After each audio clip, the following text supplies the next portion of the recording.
Kalau laki-laki balik itu ditandai kebanyakan mimpi basah ya. Mimpi basah ya Pak ya. Kalau laki-laki betul apa tidak? Kok yang kayak jawabnya perempuan lagi, betul apa tidak? Nah ini itu tandanya. Tapi ada juga orang itu balik nggak mimpi basah, nggak datang bulan juga nggak. Ini si perempuan misalkan. Tapi misalkan mohon maaf sudah mulai tumbuh bulu-bulu, maaf lah. Yang laki-laki pindah kumis sudah besi singot sudah mulai ada, kadang-kadang mohon maaf, kadang-kadang di bulu ketiak sudah mulai tumbuh, di kemaluan. Nah itu berarti orang tuh udah menandakan sudah balik juga. Atau nanti ada tanda lain, dia sudah berumur 15 tahun. 15 tahun hijriah, bukan apa miladiah, bukan.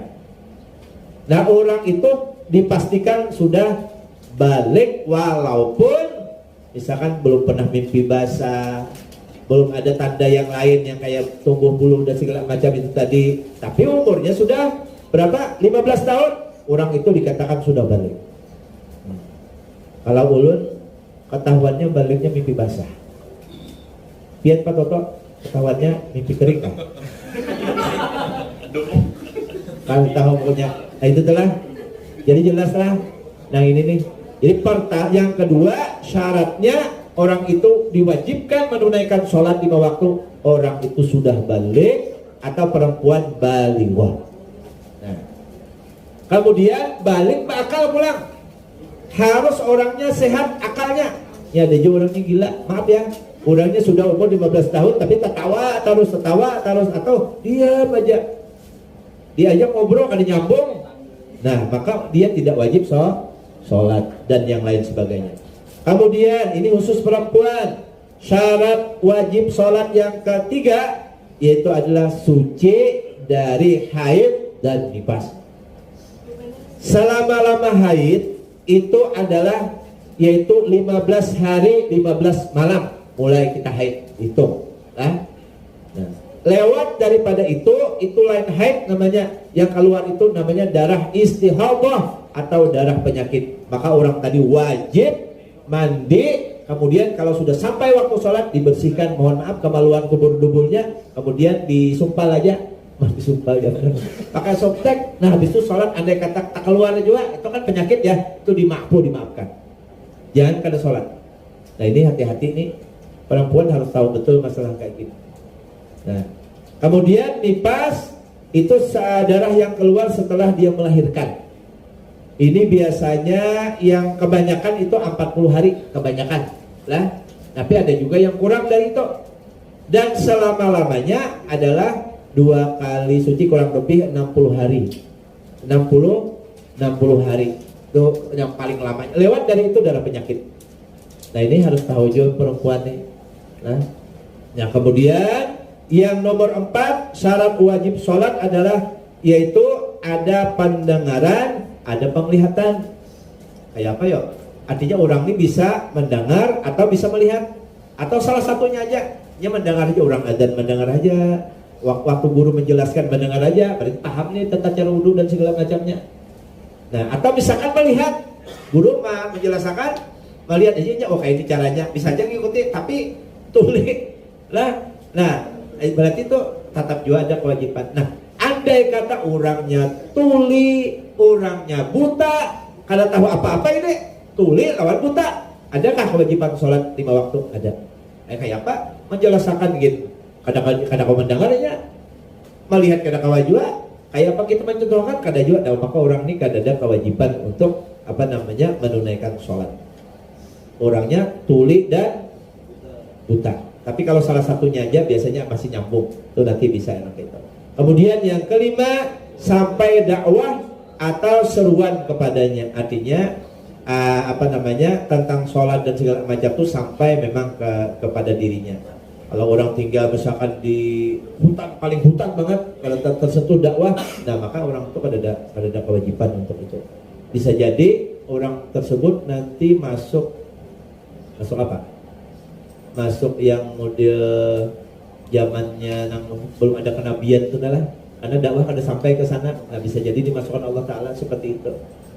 Nah makanya ada yang menyebutkan di antara perdebatan jualan ayahnya Nabi, mamahnya Nabi jelah apa namanya itu termasuk di zaman fatrah Nabi belum diutus menjadi seorang rasul. Jadi mereka itu kada diazab. Kalau kada diazab berarti tempatnya di mana? Di surga. Ustaz, itu kan ada cerita sahabat, ya Rasulullah, Abah Ulun meninggal sementara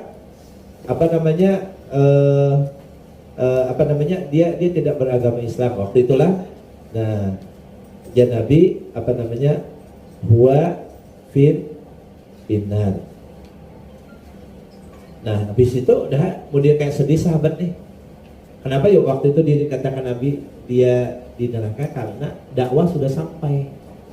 Tapi orang itu kada beriman. Nah, setelah itu baru mau pergi. Ya sahabatku tahu kemarin. Besok ujian Nabi, inna abi wa abak. Nah, ya kalau sesungguhnya abi. Nah, abi itu ulama menyebutkan bahwasanya bukan ayahku tapi pamanku yang kada beriman, dakwah sudah sampai kepadanya. Ya orang Arab paman itu sama dikira abi juga aja. Nah, di situ lah. Nah, artinya bukan ayah Nabi di situ, tapi bubuhan Salafi Wahabi tetap mengartikan itu adalah ayah kita Ahlus Sunnah wal Jamaah kada mau seperti itu. Tidak mengartikan seperti itu. Karena ayah Nabi, ibu Nabi itu masuk zaman fatrah, belum ada kenabian dan kerasulan kosong waktu itu. Nah, itulah kita kada sopatnya. Kalau buhannya wani menyambat mama Nabi dan ayah Nabi masuk neraka, kita kada berani. Karena ada dalil-dalil juga yang menguatkan untuk itu. Baik, penjelasan. Mohon maaf. Satu, orang yang kafir yang masuk Islam tidak wajib mengqada sholatnya selama masa kafirnya. Mohon maaf, orang non muslim kemudian dia masuk Islam, padahal katakanlah mulai dia akil balik, misalkan katakanlah umur 15 baru baliknya lah. Nah, sampai 30 berarti 15 tahun. Pas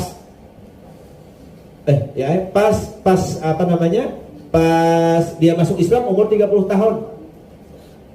Apakah selama dia akil balik itu wajib mengqadha salatnya yang waktu dia belum muslim? Tidak wajib.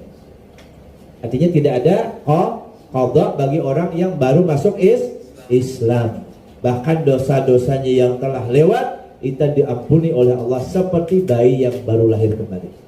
Kalau dia ada melakukan kebaikannya yang kemarin itu diterima oleh Allah dengan masuk Islamnya dia. Dosa-dosanya diampuni Allah Subhanahu wa taala. Inilah. Nah, jadi ulang lagi, orang yang non muslim yang masuk Islam tidak wajib mengqada sholatnya selama dia non muslim. Kita kada boleh nulisnya menyambat kafir. Jadi banyak kalau ya sudah non muslim. Kemudian nomor 2, perhatian, orang yang murtad. Nah, murtad ini orangnya asalnya beragama Islam, saya pindah ke agama lain, itu murtad caranya. Andai kata orang yang murtad, andai kata dia kembali lagi masuk Islam, maka selama dia murtad itu wajib mengqadha sholatnya. Nih ada seseorang namanya si Adul. Adul ini murtad 5 tahun, pindah ke agama lain. Nah, habis itu masuk Islam lagi, diterima kada? Diterima. Nah, setelah itu selama 5 tahun dia murtad, wajib dia mengqadha sholatnya selama 5 tahun. Wajib mengqadha puasa Ramadannya dan kewajiban lainnya. Nah, ini nih selama dia murtad. Nah, ini hukuman. Hukuman beda sama orang yang memang non muslim sama sekali masuk Islam, itu keadaan. Nah, tapi orang yang asalnya Islam kemudian pindah ke agama lain, kemudian masuk Islam lagi, selama dia murtad itu tadi, maka dia wajib mengqadha kewajibannya. Nah, ini hukuman. Kemudian nomor 3, orang yang haid dan nifas. Nah, khusus perempuan, tidak wajib mengqadha sholatnya selama masa haid atau nifas. Artinya kadang dosa diqadha. Kemarin misalkan haid, Ustaz ulun haidnya 2 minggu misalkan, atau seminggu. Apakah selama seminggu kada sholat itu diqadha sholatnya? Tidak. Tapi yang diqadha nanti adalah puasa. Karena puasa itu kan setahun sekali. Sementara sholat itu setiap hari. Nah, jadi terlalu berat, nanti kasihan perempuan. Perempuan memang untuk ibadah kayak sholat segala macam itu memang kurang perempuan. Nah, tapi jangan khawatir dengan pian berbakti kepada suami itu akan menutupi kekurangan ibadah sholat dan segala macam pun pian itu. Kata Nabi, idza ghasalatil mar'atu thiyaba zawjiha, apabila seorang istri mencucikan pakaian suaminya, ditulis oleh Allah bagi istri tersebut 1000 kebaikan. Mencucikan pakaian. Kemudian ditulis oleh Allah Ta'ala dihapuskan 1000 kesalahan dan seterusnya itu luar biasa. Nah, ini bagi seorang perempuan. Nah, jadi itu syarat wajib sholat. Nah, jadi pertama orangnya mesti beragama Islam, 2 balik berakal, 3 suci dari haid dan nifas, yang keempat adalah yaitu punya pendengaran dan penglihatan. Nah, orang pada melihat itu kan bisa menerima apa-apa ya. Nah, itu kan ada kewajiban. Kemudian yang kelima, sampai dakwah atas seruan kepadanya. Nah, itulah. Nah, sampai di sini dulu ada pertanyaan. Setelah itu nanti kita lanjutkan tentang syarat sah sholat. Setelah itu baru nanti rukun segala macam, panjang ceritanya.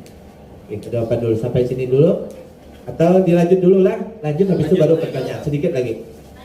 Baik. Syarat sah sholat. Artinya kalau tidak memenuhi ini syarat, maka secara fikih itu sholat tidak sah. Tidak sah berarti tidak diterima, harus diulang. Yang pertama adalah mumayyiz. Apa itu arti mumayyiz? Artinya dapat membedakan baik dan buruk.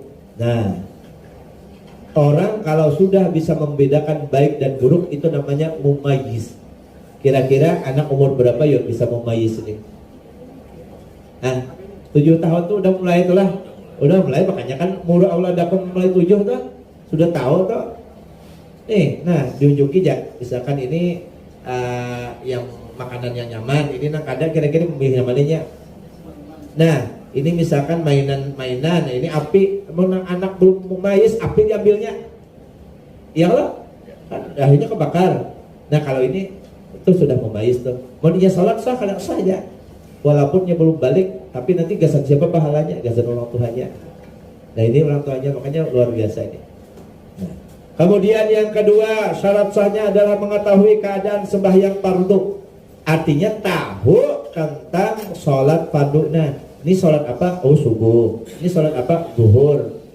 Jangan sholatnya di subuh hari, tapi niatnya apa? Sholat zuhur. Nah itu ngawur ngarannya, makanya harus belajar ini.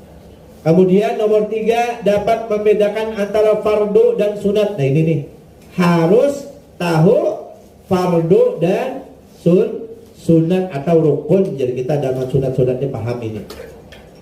Kemudian mengetahui waktu dengan yakin atau sangka yang kuat, don kita 75%. Nah itulah minimal 75% yakin waktunya sampai. Nah itu silakan.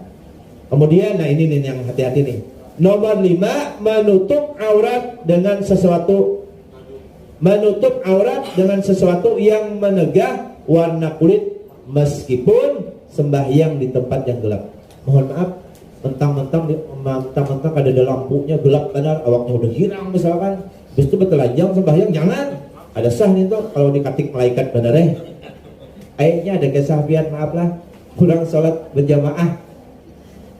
Ada kalau dikisahkan kemarin tuh, ada orang kada mau sholat ke masjid, maka ini pengantin baru. Nah sementara mertuanya ini adalah ketua masjid.